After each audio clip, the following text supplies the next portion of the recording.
it stands to reason that the circumstances are sufficiently different that, yes, people are likely to be more angry now because there's just more of a chance to get mad about stuff.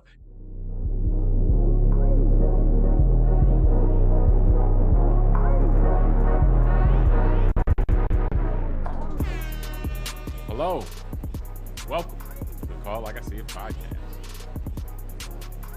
I'm James Keys, and in this episode, we're going to discuss anger and how it can take over our brains and how this phenomenon can make us all susceptible to being taken advantage of by someone else for someone else's economic or political or personal gain.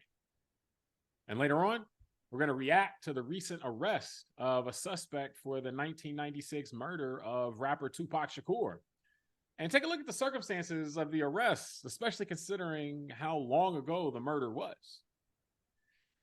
Joining me today is a man who likes to have all eyes on him, Tunde Ogunlana. Tunde, you plan to let the people picture you rolling today? Of course. All right. I wish I still had a 500 Benz.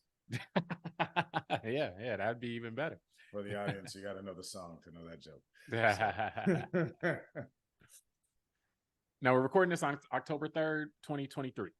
And many of us have seen reports suggesting that Americans are angrier than ever.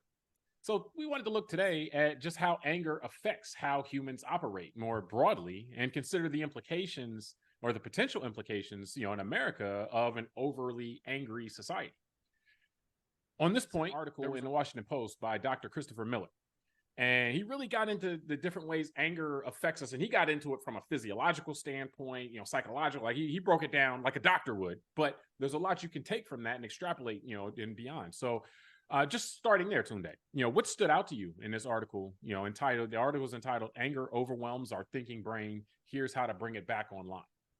And also its discussion on how anger actually affects one's ability to think. Yeah.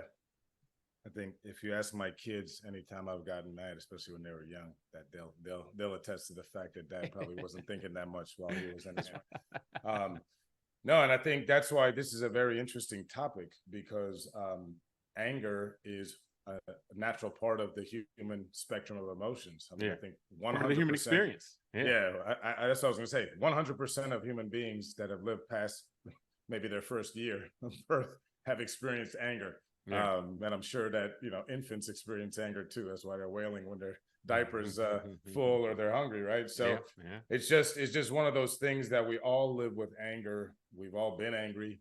We've all known people that have been angry around us. So it's just like any other human emotion. There's a spectrum of it, and there's kind of, I think, the normal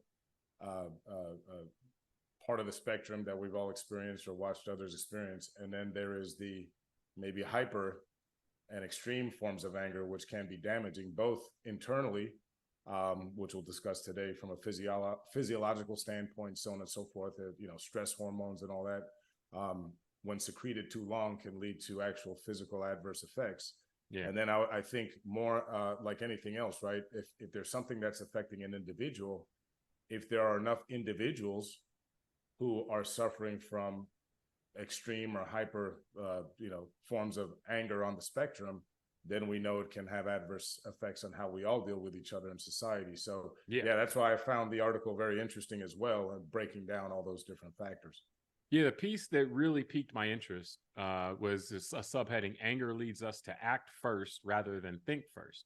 And it gets into how, there is, from an evolutionary standpoint, a reason for that, like that, like you're in, when your body's in an angry state, then you may need to be able to not sit there and calculate what needs to happen here, but to actually do something, just in the way that your hormones are interacting at that time, because at that moment there may be something that you need to act about and not necessarily think about. There may need to be, we've heard fight and flight, reactions and so forth. So to me, where the rubber really meets the road on this is that when you look at anger and its, like its natural role, but then you put it in a modern context, like we're not out in the open battling other predators for, meals, like that's not what we're doing. We're operating in relatively ordered societies and orderly societies. And so our experience with anger isn't over things all the time that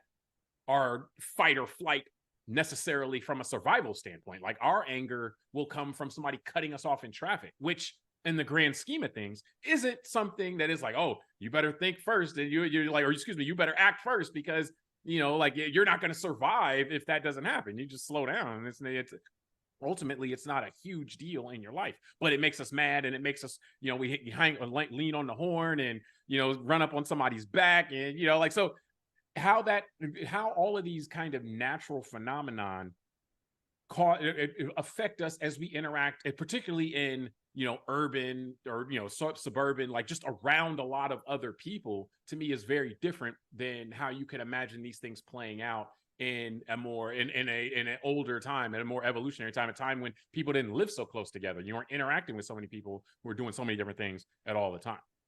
Yeah, it's an interesting point, because anyone that's watched, let's say, a documentary about chimpanzees or gorillas, how they interact in their own societies, you're right. There's a lot of displays of anger and emotion, but it's kind of, it doesn't progress from that level. That's why obviously they're not human beings with our level of intelligence. And same thing with other, I would say, kind of advanced mammals, like domesticated dogs. For anyone that's a dog owner, we all know the difference when a dog is in a stressful and kind of mood.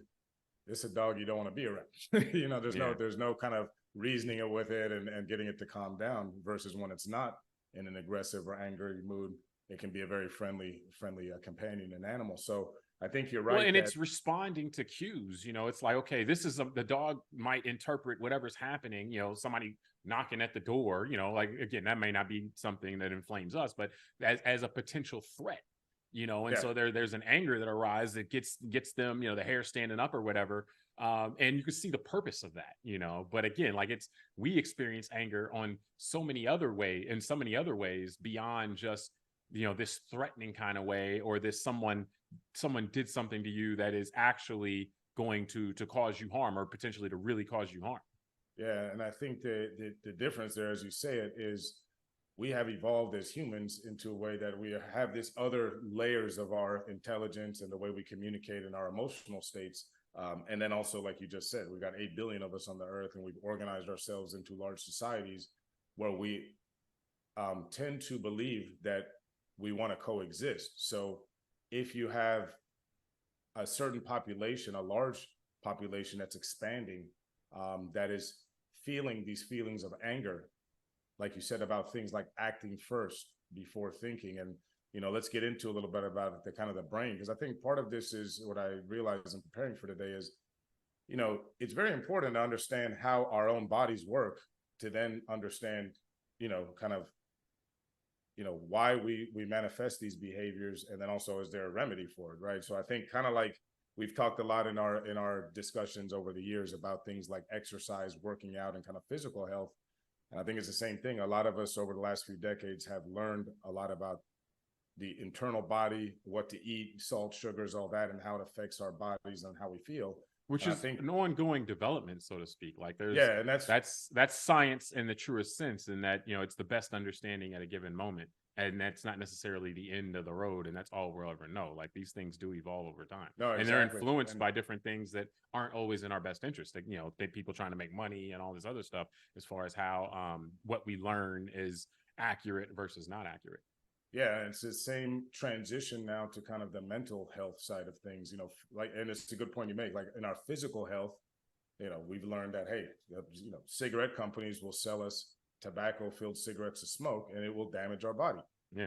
There's a profit motive for that. So, and they'll tell us it's all good. Or the sugar, I think sugars are a great example in that sense. Or the trans fats, like, oh yeah, this is healthier than, like what you were doing before. And well, actually it's not, but they were making money by telling us it's healthier. So, exactly. But I mean, more so, I bring that up to say that learning as society. Everything we find out, or everything we learn at any given moment, isn't always going to be like 100. These aren't laws of nature, laws of physics, so to speak. We're learning, and it continues to evolve. What was common knowledge, so to speak, when we were like in the 80s, when we were younger, some of that is looked at as like ridiculously wrong now, and presumably that there'll be things now that are being done that we'll look at in 30 years and be like, oh yeah, we those savages, primitive, so to speak.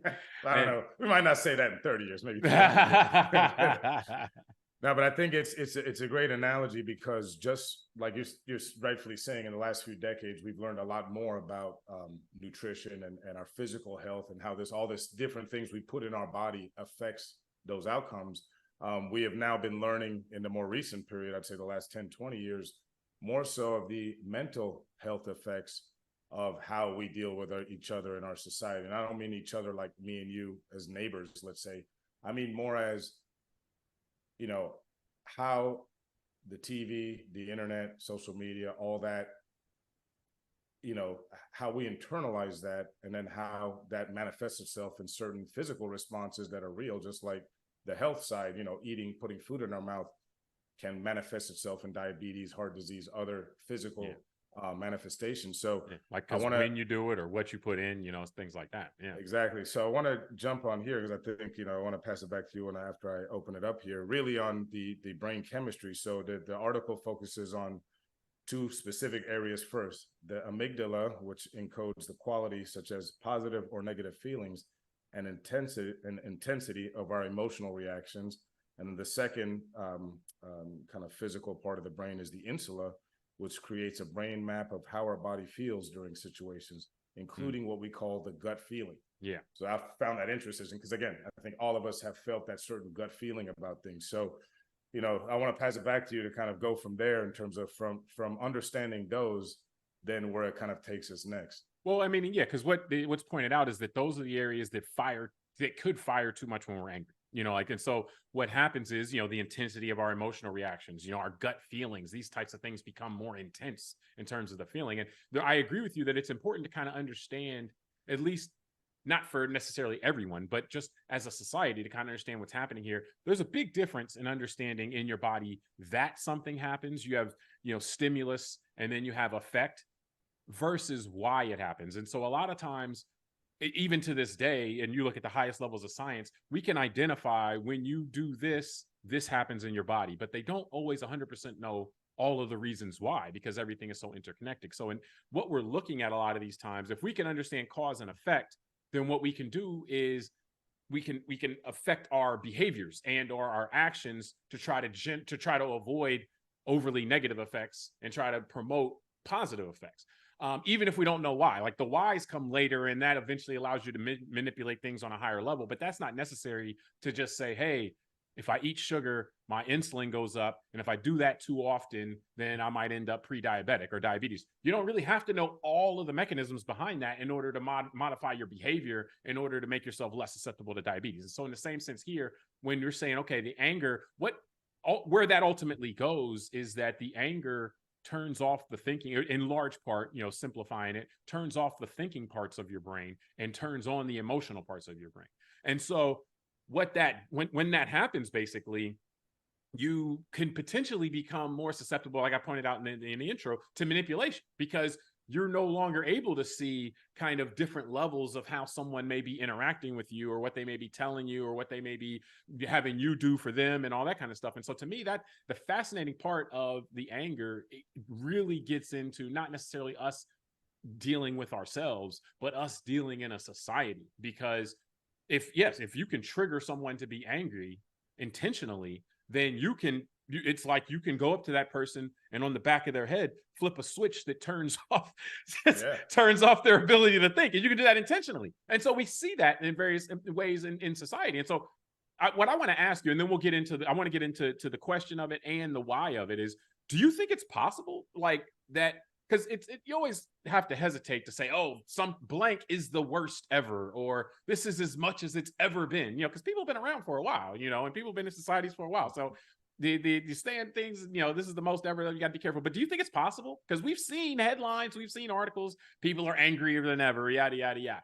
Do you think it's possible that people are, by and large, or even relatively consistently angrier these days than in days past? Or do you think it's just a perception, because we're able to perceive more for sure these days than we have in the past? And either way, how do you think this affects the society?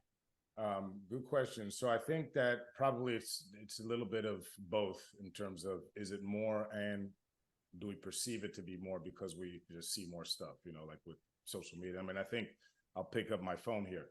I mean, I still think we don't appreciate as humanity that just since 2008 or 2010, roughly, when the iPhone and the smartphones really started coming out, that we now have constantly this stuff literally in our face. There's no, just like, again, like you mentioned, the 1980s, 90s, when we were younger, you could literally go turn off your TV and then your house was silent. Yeah. Right. There was no internet, no cell phones, all that. So this is still a very new phenomenon for all of us coexisting of we're just constantly on, right? Yeah. And there's constantly stimulation that's coming at us. And so it's a very good point you make about like a switch in the brain, because it's kind of like, just like, and let's go with the analogy of food again, just like certain food companies or the tobacco industry back in the 50s and 60s figured out how to put certain chemicals, either in the cigarette, or McDonald's figured out how to put certain trans fats and the levels of salt to make us more addicted, right? To that, like switch. To a science. Yeah. Like they had like the smartest people in the room working on how can we make it so once they have one fry, they can't stop, and they're gonna switch. I can't stop drinking fries or sodas, and then it manifested itself in poorer health for Americans and more obesity and all that. And I think the same thing, we just lived through it without realizing it in the last decade or so. Like I mentioned, the big tech firms like Meta and the Google and all them, and not to pick on them, but just they're the big players. Yeah. They figured out how to that switch in our head with anger, because what have we generally learned in the last 5-7 years about social media is they figured out that conflict creates attention. Yeah. And that's what Fox News figured out, and then MSNBC tried to follow up. And it's this idea of keeping your audience in this constant state of suspense plus fear, and fear anger leads to anger. Yeah. And so, there you go, Yoda. Hey, don't get me started. I got something for you later. Trust me, we're not there yet. So, but I wanted to give you some stats, because the reason why I said, to answer your question, that I think it's a bit of both, is because I do think, obviously, from what I just said with the phone example, this stuff is in our face more. So I think that can't be ignored. But there is some like actual data.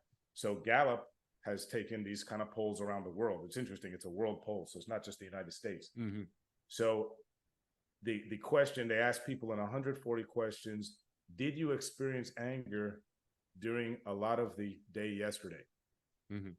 So I wouldn't say that's a perfect question, because someone could have just had a really bad day yesterday. Maybe they're not generally. Well, the goal being to ask a lot of people, and you balance out. Exactly. So that's what I mean. It could just be they had the bad luck of just picking a day when most of humanity was angry. But but the numbers do, on a serious note. I mean, in 2014, mm-hmm.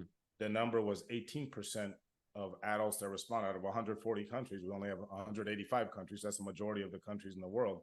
Mm-hmm. In 2021, that number had jumped up to 23%.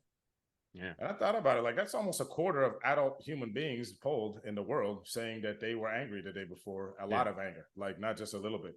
So that is like, again, that, and more importantly, itself. that's a jump from, like the time before. Now, granted, 2021 is COVID time, so that maybe that has something to do with it as well. It could, but that's what I mean. It could.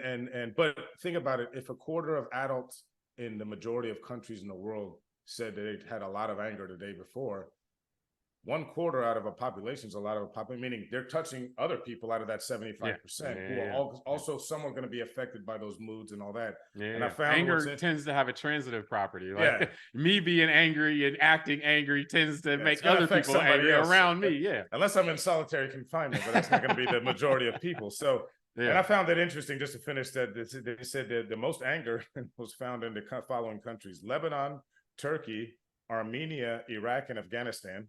Mm-hmm. So I might cross those off my bucket list for the next family trip.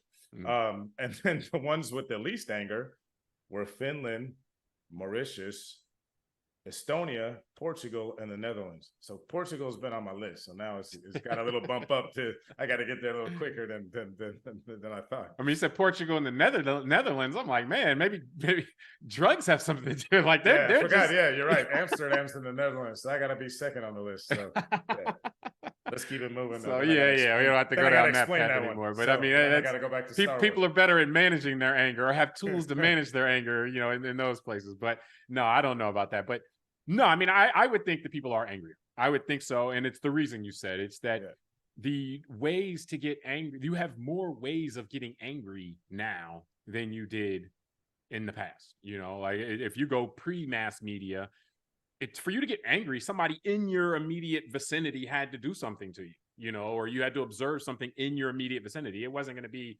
something that happened 3 states away that has you fired up or whatever.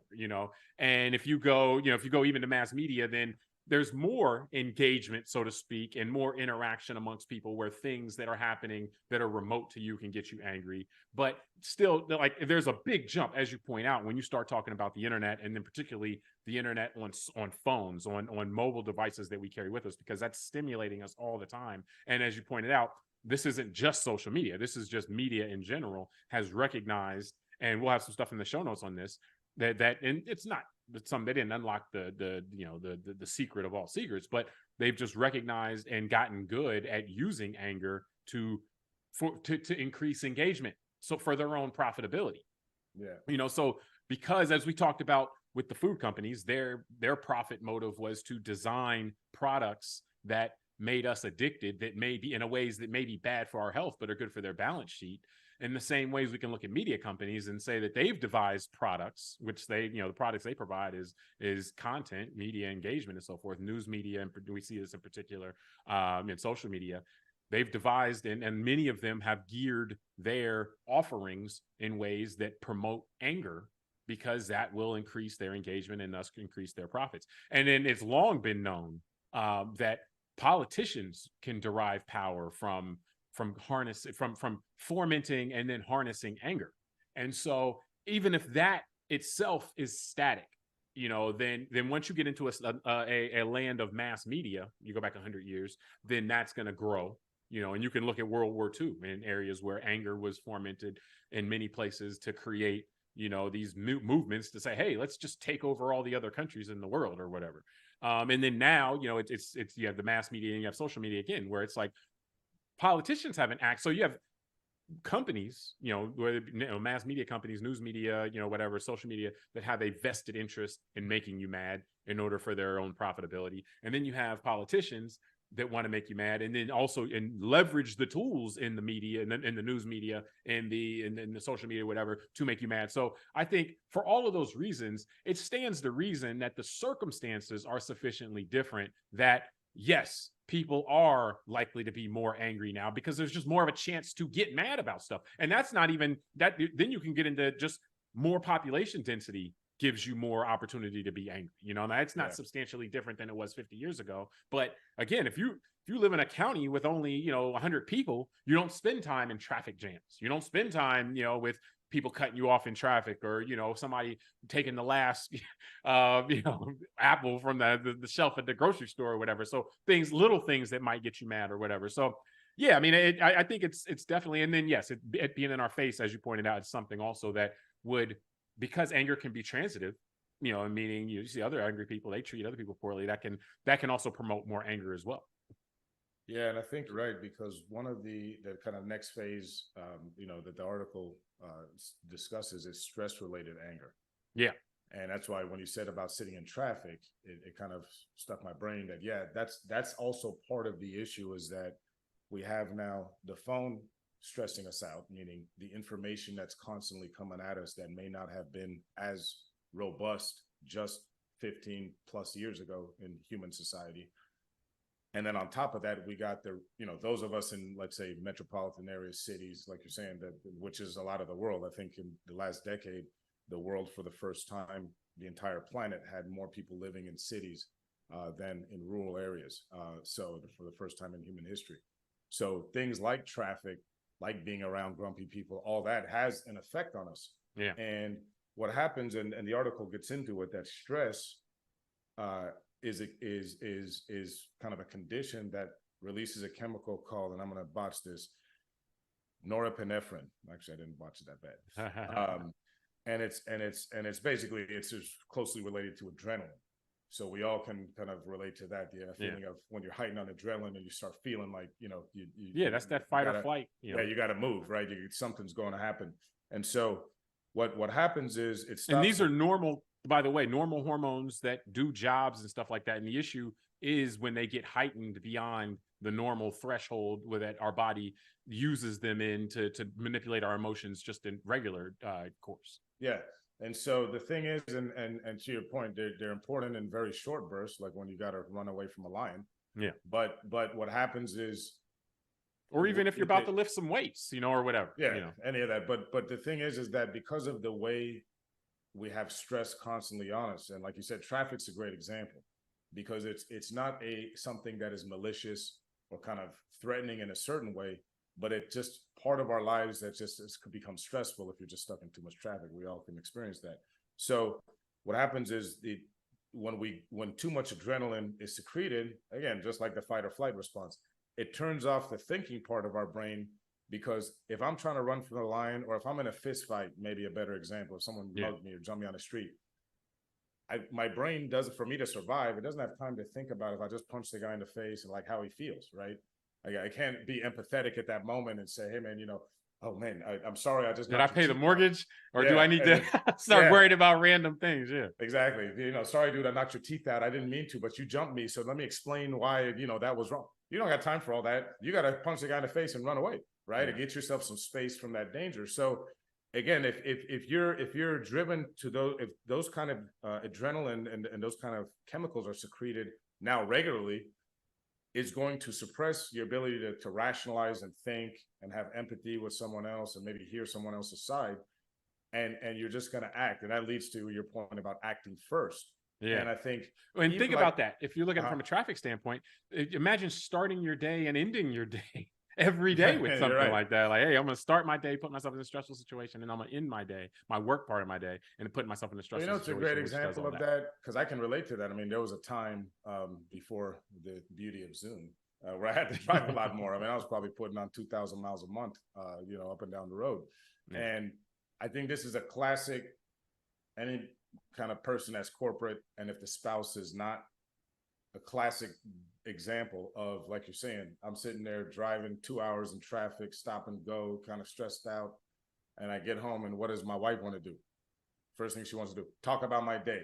Yeah, he's happy to see me, right? It's like, and then what am I? I'm grouchy. I'm like, screw that, and that. And what happens is, and that's what I'm saying, that creates, again, neither of us are being malicious, right? But because of the situation of the modern society, it creates more stress. And again, a lot of times, unless you're, both of you have the ability to figure out how to navigate that can lead to more stress, because now, your spouses are fighting, and then the next thing you know, maybe the relationship's going on the rails. And so there's this kind of cascade. Well, all of this, as we talked about before, it begins with your brain being turned off, so to speak. Correct. Your thinking being turned off when you get home. And then that can transfer to her because you react in a way to something harmless that it's because you were coming from a stressful situation, or you had that built up in you. So it can exactly, because I'm not being empathetic, thinking, well, she's been home all day and hasn't seen me, and of course she wants to see me and find out how my day is. I'm like, man, I don't want to talk. Yeah. So I mean, and again, like, that's not something that's necessarily new to the 2010s or the 2020s, but it's the whole stew of things, because then you add in the things that are relatively new, as far as the way that we're stimulated with more anger, so to speak, because people want they want to get their hands in us, in terms of whether, again, politics. Sometimes it can be personal relationships as well. Like, there's many of documented instances, and just kind of instances that you see with friends or loved ones, where people have relationships where there's a person who could be more manipulative by using anger as a trigger, so to speak. So we deal with this is something that, just as long as there's more than one person, as long as there are people out there, we're gonna have anger. We're gonna have. We got to go back to Adam.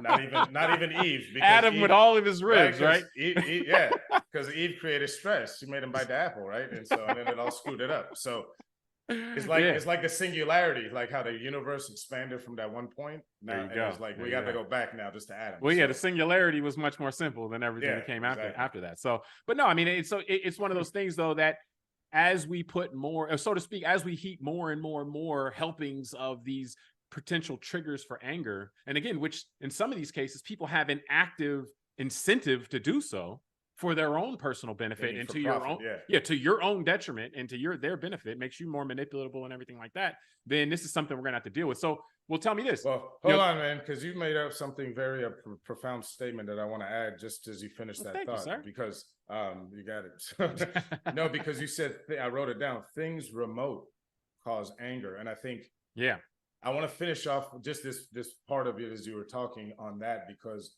as we throw in, like we just said, a lot of us in our society today are real life stuff, like sitting in traffic or having a beef with your spouse or whatever the case is. Again, because this is right here, it can trigger us by reminding us that a lot of other things that are way outside of our normal sphere of life, that again, 30, 40 years ago, we might not have seen every day. You might have watched, the Sunday news and seen something about, let's say, unless you live right there in this area, right? We're in Florida. So I think 50 years ago, I wouldn't have heard every single day about the southern border, for example, right? But today I do. So I could have just got home from bad traffic and all that, and then see a video of people creeping through some fence on the border, and that triggers me again, like, man, this sucks, da-da-da. Well, and again, remember, the way it works is you would only see that video most likely if you were the kind of person that would be triggered into anger from that. So it's even targeted towards you, so to speak. Yeah, the algorithm you might see something. Yeah, you might see something that would make you particularly angry. You know what? My famous story that I've shared many times on this podcast in different points is why I got off social media. Because the algorithm started feeding me images of cops beating up black people or killing them. And that started affecting me. Like it was just looping that for you all the time. And that started affecting me how? In the same order, right? Fear first, because you're scared for your own well-being, which then leads to anger because you feel like, this sucks and, what's society doing about it, which then can lead to apathy. But as I saw myself making those changes, I did what I thought was a responsible thing to do, was disengage from that stuff. Which but let me specify on this, because it's very important. Like, it's not that this is something if it would be happening, you're saying you didn't want to know. But what was happening is that it was being put in your face constantly. And so because it was the algorithm recognized that it was getting a rise out of you because of it. So it was being put in your face constantly. And so that was affecting you in ways, not just, oh, okay, let me see what happened today. Okay, that's messed up. Let's keep an eye on that. Make sure that there's accountability there. It's being shown on loop in a way to trigger your anger, because, again, for most people, that is how that they're going to then respond with engagement, which is what the algorithm is trying to promote. And I think on this, I mean, like, yes, I'm glad you brought that back, because, and I want to keep moving, but what it is a lot of times, and this isn't that, what I'm about to say, but what we also see is that people are angrier about more abstract things as well, and so, yes, like physical harm coming to a fellow member of society is not abstract. That's real. That's something that most people want to be aware of, and so forth. And then we would like, ideally, in a society like ours, which values justice and values rule of law, we would like people to have accountability if they are causing harm to another person. And it's not, there's no justification, so to speak, or there's no overwhelming justification. But a lot of times people are like, I remember with like in the last couple of years, we've seen constant news reports talking about like recession coming, 100% chance of recession, kind of like all of these things that are, again, fear, anger, things like that. And these reports are essentially trying to get us more angry about more and more abstract things as well, things that may not even happen.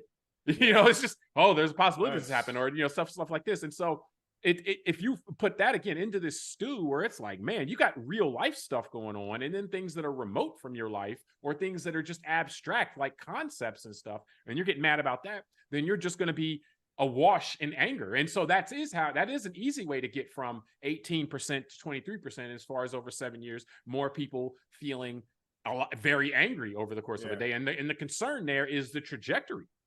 This isn't slowing down. When you attach profit motive to things, then it's very difficult to slow down the trajectory absent some form of regulation. Like the tobacco stuff, the trajectory was changed only once there was, litigation and then regulation in terms of what they could do. Like there used to be, we talked about on a couple of shows, there used to be ads for cigarettes and kids stuff. Yeah. And that was just normal, and then it was like, hey, eventually regulation got like, that's not gonna happen. But I want to move us. Your thought, I want to get personally for you, just kind of, what do you do to try to manage anger and not have it shutting off your brain too often, whether it be, like you said, to try to have a fulfilling relationship with your wife, and not constantly be in triggering things like that, or just in general, how do you try to manage anger, things you've learned over the last few decades of life? Well, you're assuming I want to have a good relationship with my wife. I am. I don't get stimulated by fighting and all the time. No, it's a good question because I think this conversation is a good example for me, at least, of how I try and deal with myself. Meaning, just like with food and nutrition, I mean, I think it's important that we all have a little bit of curiosity about how our own brain works and how human psychology kind of works in general. And then learning about, like we did, the way that we deal with adrenaline and the fight or flight responses. And then also, and then for all of this, and again, I'm not trying to sound here like I'm Mr. Perfect, right? But it does take some humility, meaning I recognize I'm not perfect and I'm a human being and I have my own, whatever you want to call them, flaws, things like that, my own personality traits. And that, like, I believe, a lot of my hard wiring is a result of my childhood. So I think if we are able to honestly reflect on all that about ourselves, we can then find out and just question yourself, what triggers you, what makes you mad, and then if you want to change it, then you got to do that heavy lifting yourself in whatever way. Just like if you want to change yourself from a health or physical standpoint, you got to change what you eat, maybe do some exercise. So I think in this example, that's why I brought up about how I divorced myself from social media. And to be honest, it wasn't like an easy thing. I didn't just sit there, go from checking Facebook 2 hours a day to just saying cold turkey. It was actually a process. That when I took it off my phone first, only had it on my iPad. So that way, when I was kind of out on the street and all that, I couldn't just check all the time. Then after a little while of that, I kind of got used to it. So I started just naturally checking my iPad less because I left it at home most of the time. Yeah. Then I went to conditioning myself only to check in on the weekend. And then I remember after a couple months, it was one weekend, I'm just sitting there and finally is when my brain said to me, yeah, man, this is a big waste of time. Because now it was only, I'm checking it like once a week on a Sunday and I'm not even seeing anything and I was like, what am I doing on it? Yeah. And then I went symbolically and said to myself, okay, let's just close the account. But it wasn't something just like exercise or eating right. I didn't just change overnight. And so that's kind of for me, how I let me answer it very specifically. Not how to deal with just anger, right? Because I think, again, anger is something that comes or doesn't. Well, the whole point being is once it's there, it's hard to actually cycle yourself out of it because your thinking part of your brain has been turned off. Yeah. So you were kind of trying to prevent it from. Yeah, like how do I deal with my environment to try and minimize the amount of stimuluses and triggers that could make me angry and stressed? Yeah. And then particularly, it sounds like extraneous stuff. Like obviously, you're like interacting again in your household, being a father, being a husband is going to there's stuff that's gonna but the extra stuff that could get you angry and have nothing to no relation to whether or not you were being a good husband or being a good father or being a head of the house in any particular way. None of that stuff sounds like to me like you looked at some of that stuff and like, well, what can go? And I think from a kind of, if we talk about our society and politics and that, honestly, what helps me not be angry about certain things I see and all that is actually just trying to take a genuine look at what whoever I disagree with is talking about and thinking, because again, I might not agree with somebody, but if I get to know where they're coming from, I can still see them as another person, let's say, and not as just this other that is totally foreign to me and that has to be just ostracized or cut out. So I think, look, but that takes, again, I'm not trying to toot my own horn, right? But that takes individual responsibility for all of us in our society. We all have the ability to look at ourselves and say, I'm angry now. Do I really feel this way genuinely, or is this just an emotional reaction? Or I disagree with that person over there, but let me calm down and still see them as a person and not, and that I bring something to the table with this discourse. Yeah. I mean, I'd say I definitely think controlling what you expose yourself to is very important. For myself, there's a couple of things. One, which you can kind of manipulate to some degree, and the other one you can't. I'd say the one that you have some level of control over is I try to really, like, we've looked at it before, and just the concept that your focus defines your reality. What you focus on defines your reality, which like that's to your point of what you expose yourself to can make a big difference on your own happiness. Like if you expose yourself to things that and you're focusing on things that make you unhappy, then you're going to be more unhappy. You're going to be angrier. The second piece is, I would say, or with that though, I add to that I try to keep perspective on outliers. And so what I also find is that even in all the environments that we have ourselves in, a lot of times what's shown to us, whether it be social media or news media or whatever, what's shown to us are the outliers. It's not 80% or 70% of the people usually are pretty boring, so to speak. We're showing the outliers because the outliers are more entertaining, but they're also what will get you angrier, you know? And so if you keep in mind that what the news may focus on are the outliers, so to speak. They're not, that's not the rank and file, what everybody thinks, so to speak, but those are the people that are kind of out there. That's why they get the attention. You know, if you want to get attention, you got to get out there. You know, if you're kind of, you know, slow and steady wins the race, like you're not going to get the attention, so to speak. And so if you keep that in mind, then it becomes easier, because I think a lot of times what the people get angry is that they see stuff out there and they then look and say, oh, well, everyone who I don't agree with, or everyone who is on the other side of this is like that outlier there, you know? And it's like, and so it's that, again, that's a manipulation. That's you being manipulated to say, hey, this is an avatar for this whole section of people that you may not like or have a distaste for. And so I try to keep an idea, or keep in mind the idea that all we're shown intentionally is as outliers. The second piece, which you can't really control, it's going to happen, but you get older, you mellow out a little bit as you get older, you know, like it's easy for me to say this, you know, in my like early coming into mid 40s pretty soon.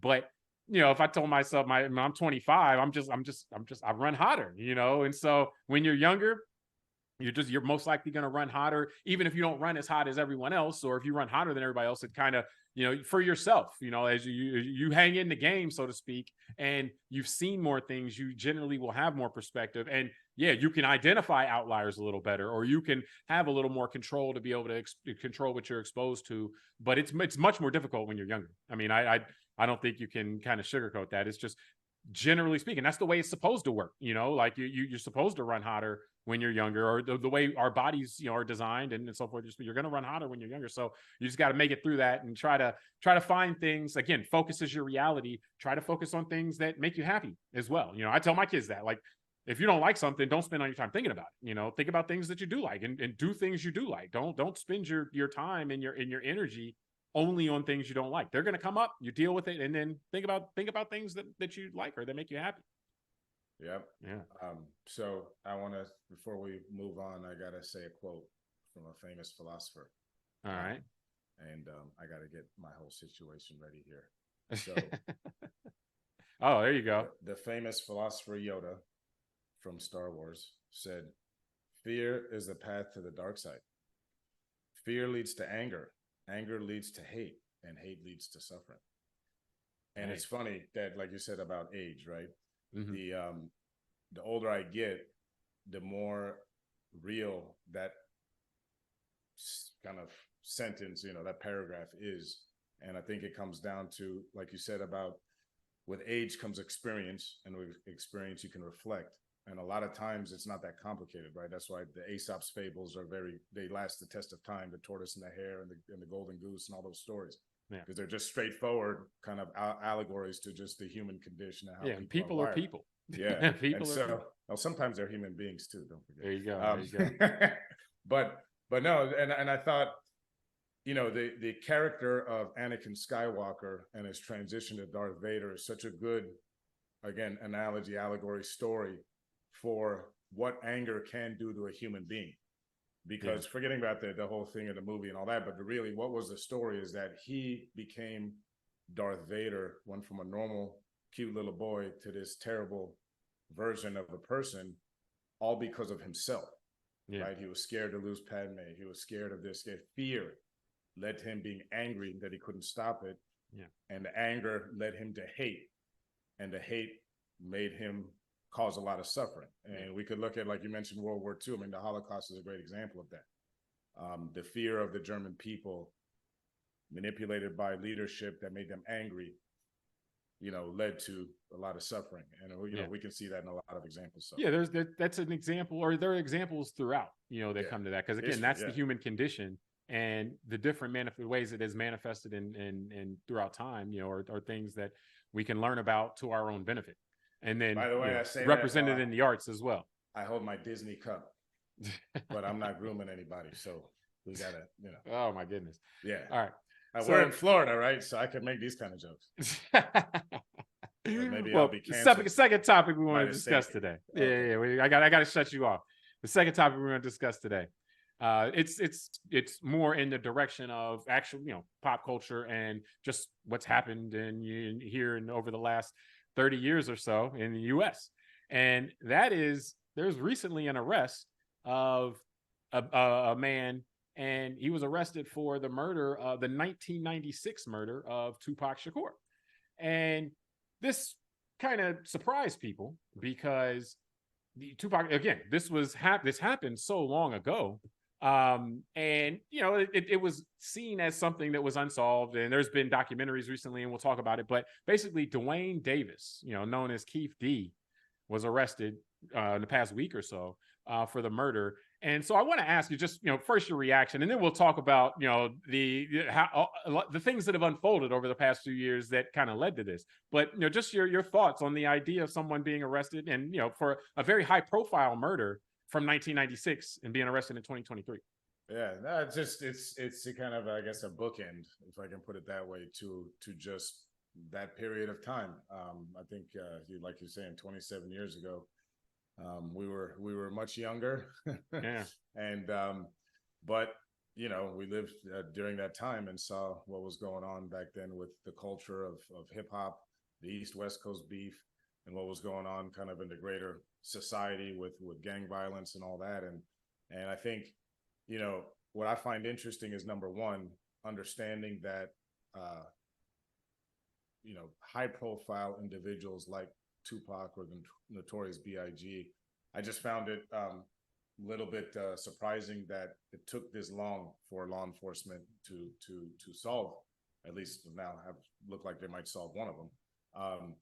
But I guess when you look at the gentleman Keith D, as he's known, his explanation, and then what transpired with those who were involved, it's kind of a sad tale of just the lifestyle. There doesn't seem to be some grand conspiracy. I know that there were people saying it was the feds or it was this or that. Yeah.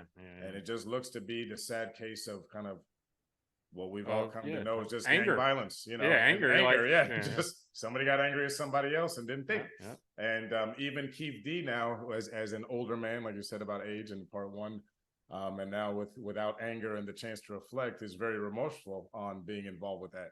Yeah. But at the time, his thinking brain wasn't on. Well, yeah. So, because I mean, he says that his nephew, was that shortly before the shooting, there was the murder. There was Orlando Anderson, which was Keith D's nephew, got beat up, and this is on video in one of the casinos in Vegas, because this was after a Mike Tyson fight. I mean, to me, the thing that stands out to me about this is, like, the police kind of really didn't solve the case. Like, this guy has been out here in the media. Like, this guy wrote a book. He's been in a documentary, and the guy who did the documentary on Netflix said that they think that he thinks they should arrest the guy. He said that 5 years ago. Yeah. So to me, it's like, okay, this guy wanted to get this out there. This is more of it. Almost, I mean, it's not a confession in the sense that he's not saying, yeah, take me to jail. Like, he's crafted his story in a way to try to give him, I think it appears to me at least, to give him some way to try to argue out of criminal liability. But he wanted the information out there.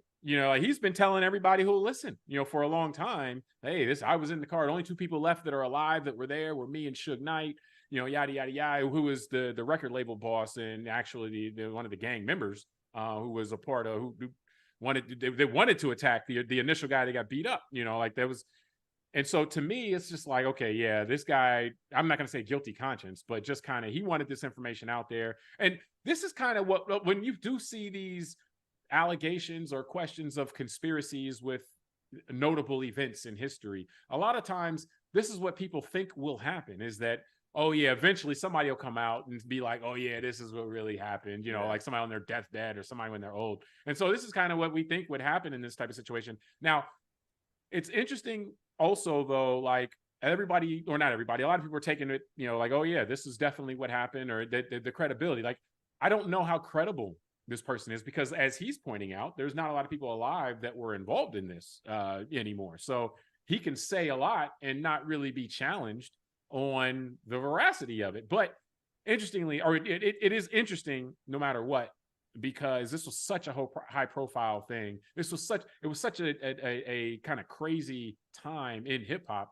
really a time in hip hop, which I know we want to do a show later this year on the 50-year anniversary of hip hop. But it was really kind of a time when you can look at hip hop as actually going through a turning point, even, and kind of growing up a little bit, because this was a very reckless time, and just kind of seeing what happened. And then having some of the biggest stars get cut down like that was, it's something that still resonates, I would say, to this day in terms of how hip hop evolved. Yeah. No, it's interesting because I think, as you're saying, going back to the gentleman confessing basically in his memoir and writing it, I find it interesting because who knows what the real psychological motivation is? Is it some, deep suppression of guilt where he just feels like he has to admit this? Is there a sense of grandiosity that maybe he feels, hey, I did this great thing and nobody knows, so I got to let the word out? But I find it just, here's why I find like, does he want to just become a legend?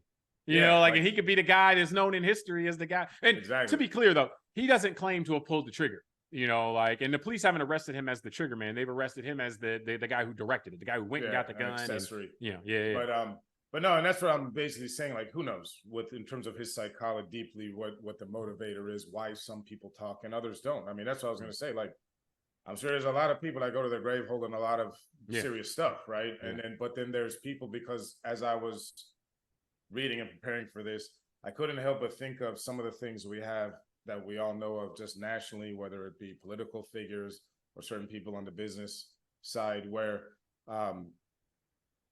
people just talk about what they do openly, and those things aren't necessarily legal or in kind of seen as societal norms. Mm-hmm. And by their own mouth, they end up getting in trouble. Yeah. And a lot of times what happens is then when they're in trouble, they somehow become the victim at the same time, which I don't understand. So that's what I'm saying about sink ships. That's why I like this guy, Keith D, is interesting too, because he's out there bragging about it on the memoir. But now that law enforcement's taking an interest to him, he's kind of like, well, I didn't do it. It wasn't me, wasn't it? And like you're saying, like, yeah, but it's still called an accessory to murder if you're in the car while guys and there's no evidence that you try to stop them or that you handed somebody the gun that kills somebody. I mean, those are all things. I mean, I've watched enough true crime stuff and, being a layman armchair quarterback, of criminal justice to know that, if you were somewhere in participation with a murder, you're going to be, he put himself at the scene of the crime. Yeah. So it's like, hey man, all bets are off once you do that, and repeatedly and over and over again. Like, yeah, I was there. I was in the car. But it was, it's like, oh, hey man, if they come after you at this point, don't act surprised. And you're right, though. A lot of times we'll see that, like, where people run their mouth about something, and then when there are potential consequences, they're like, oh, why are you coming after me? This isn't fair. And it's like, wait. So hold on, you just said that. Yes. Like, hold on, let me play the tape back, or let me open up your own book and see show you what you wrote. Yeah. But then the other thing that I find interesting, because this again is I mean, look, I was a Tupac fan and still am, and the guy got murdered, so that's very serious. So what I'm about to say, I just realized might take some seriousness away from that. But I was going to say, unlike certain topics, like we just got done with part one talking about anger and some of the things that lead to anger, which are very important discussions that involve our value system and all that, like whether it's abortion or demographics or immigration or things like that. Finding out all this is not as hyperbolic for the human emotion. So in a sense, some of the conspiracy stuff that comes out of this, I equate to like the flat earthers, and that's why I wanted to prepare what I said, because I didn't want to equate Tupac's death to just a flat earther without that priming there. But what I mean is, some people have the brain makes such a vested and emotional stake in whatever is believed that once evidence comes out to the contrary, they can't even accept it. So, I mean, when we did the show on the Flat Earther documentary, I found that interesting, that anytime someone who's really in that direction is presented with facts that the earth is round, they just can't accept it. And so one was with Tupac's father. I found an interview where he's saying Tupac was being, I quote him, Tupac was being tailed by the government the night of his assassination. He was being tailed by the government at Quad Studio. That's a known fact. So I started thinking, like, well, how do you know that? Are you in the government and law enforcement? You're Tupac's dad. What facts do you have that you know for a fact that night they were telling him? I tend to believe he probably was under some sort of FBI surveillance and all that, but I don't have that as a fact. So then he goes on to say, so I don't know if this guy Keith, I don't know. Maybe he had to say that to get out of some issue. I don't know. I just know it looked like a setup to me. Somebody told this guy to stand there with the death row thing, and it pursued to what we had. But I don't think Orlando Anderson, the guy who Keith says was the shooter, had anything to do with the death of my son. Not at all. So I just thought of, like, again, and that's the guy that got beat up in the casino. Yeah, an hour Anderson before. was. Yeah. And so here's, again, Tupac. That's his dad, so he's got a right to be emotional and have his own feelings. But that's what I'm saying. Like, this guy's had 27 years of in his mind thinking it's the feds, and so again, it's a bit of a buzzkill maybe when you find out, hey, my son died in some regular kind of street beef, retaliatory, and it wasn't some grandiose conspiracy that took my son out. And I feel like it's the same way whether we look at the election, people being told something over again, and then just to find out, hey, you know what, maybe it wasn't that bad, grandiose. It could be, and again, I'm not going to speculate too far on this one, but it could be, let's say, the JFK assassination, where it's too hard to believe there was just one dude that just decided to take out a president and the whole, cause that kind of thing. Or maybe 9/11, where, we don't want to believe that it was literally a bunch of guys that were with box cutters. With box cutters that weren't a truly organized military or nation state that actually caused a lot of fear and took down the Twin Towers and the Pentagon.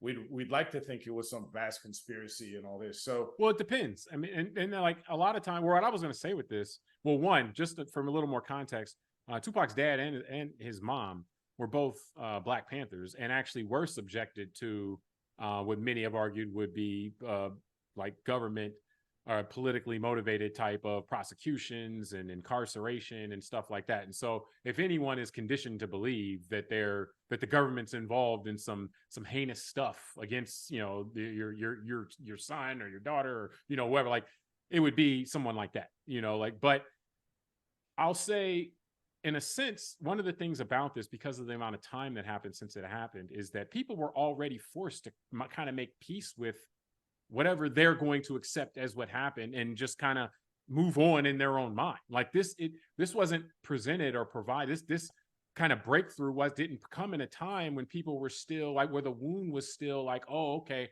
that's how I'm going to make peace with it, And so when this happens, anybody who made peace with another kind of, or they were able to make peace with it by thinking something else, you actually rip their Band-Aid off, in a sense. It may be reliving the tragedy again, in a sense. So, and that's not to say that if you find new information, you shouldn't bring it up, but I just have sympathy in that sense for anyone, that it's close, like family members or close friends and stuff, because bringing this back out like that in a way that, again, like, they've all been forced to make peace with it.